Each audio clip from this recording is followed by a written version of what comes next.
You own a bump stock, correct?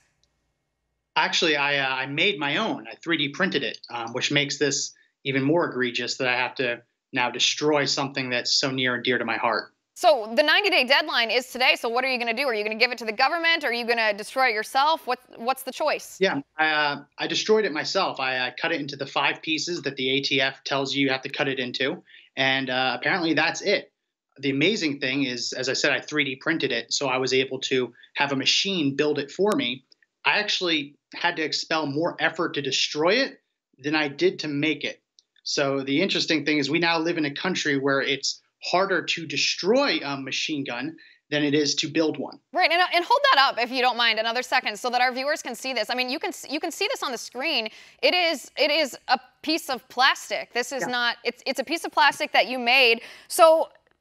There's a couple of problems here. I mean, I'm not a firearms aficionado. I know enough to protect my right to keep and bear arms. I'm a responsible adult citizen who knows how to operate a firearm safely and legally. But if we're talking about the legal aspect of this, this is legal and unconstitutional gymnastics. The way that the Trump administration and the Department of Justice went about doing this, they had to redefine what a fully automatic or what a machine gun is, correct?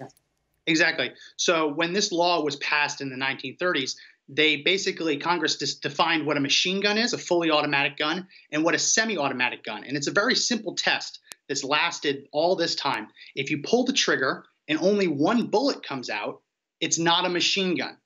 What this latest ban from the Trump administration does is creates kind of a gray area where if you have a piece of plastic on your gun and you pull the trigger and one bullet still only comes out, they're now trying to define that as a machine gun, which, as you said, it's legal gymnastics. And it's threatening to all of our rights when you think about it, because if they can go after this, something that the ATF under the Obama administration cleared, they studied it and said Americans are legally allowed to own it.